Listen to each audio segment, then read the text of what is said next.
Matthew 20. For the kingdom of heaven is like a master of a house who went out early in the morning to hire laborers for his vineyard. After agreeing with the laborers for a denarius a day, he sent them into his vineyard. And going out about the third hour, he saw others standing idle in the marketplace. And to them he said, "You go into the vineyard too, and whatever is right I will give you."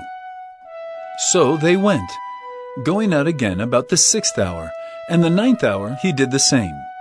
And about the 11th hour he went out and found others standing, and he said to them, "Why do you stand here idle all day?" They said to him, "Because no one has hired us." He said to them, "You go into the vineyard too." And when evening came, the owner of the vineyard said to his foreman, "Call the laborers and pay them their wages, beginning with the last up to the first." And when those hired about the 11th hour came, each of them received a denarius. Now when those hired first came, they thought they would receive more, but each of them also received a denarius. And on receiving it, they grumbled at the master of the house, saying, "These last work only 1 hour, and you have made them equal to us, who have borne the burden of the day and the scorching heat." But he replied to one of them, "Friend, I am doing you no wrong. Did you not agree with me for a denarius? Take what belongs to you and go. I choose to give to this last worker as I give to you. Am I not allowed to do what I choose with what belongs to me? Or do you begrudge my generosity? So the last will be first, and the first last."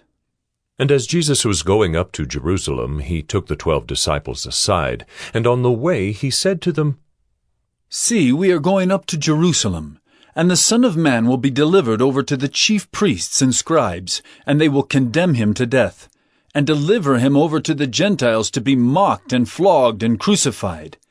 And he will be raised on the 3rd day." Then the mother of the sons of Zebedee came up to him with her sons, and kneeling before him, she asked him for something. And he said to her, "What do you want?"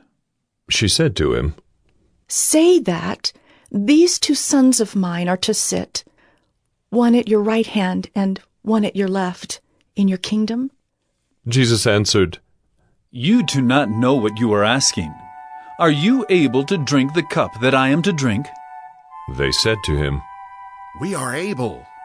He said to them, "You will drink my cup, but to sit at my right hand and at my left is not mine to grant, but it is for those for whom it has been prepared by my Father."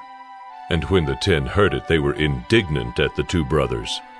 But Jesus called them to him and said, "You know that the rulers of the Gentiles lord it over them, and their great ones exercise authority over them. It shall not be so among you, but whoever would be great among you must be your servant, and whoever would be first among you must be your slave. Even as the Son of Man came not to be served, but to serve, and to give his life as a ransom for many." And as they went out of Jericho, a great crowd followed him. And behold, there were 2 blind men sitting by the roadside. And when they heard that Jesus was passing by, they cried out, "Lord, have mercy on us, Son of David." The crowd rebuked them, telling them to be silent, but they cried out all the more, "Lord, have mercy on us, Son of David." And stopping, Jesus called them and said, "What do you want me to do for you?" They said to him, "Lord, let our eyes be open." And Jesus, in pity, touched their eyes, and immediately they recovered their sight and followed him.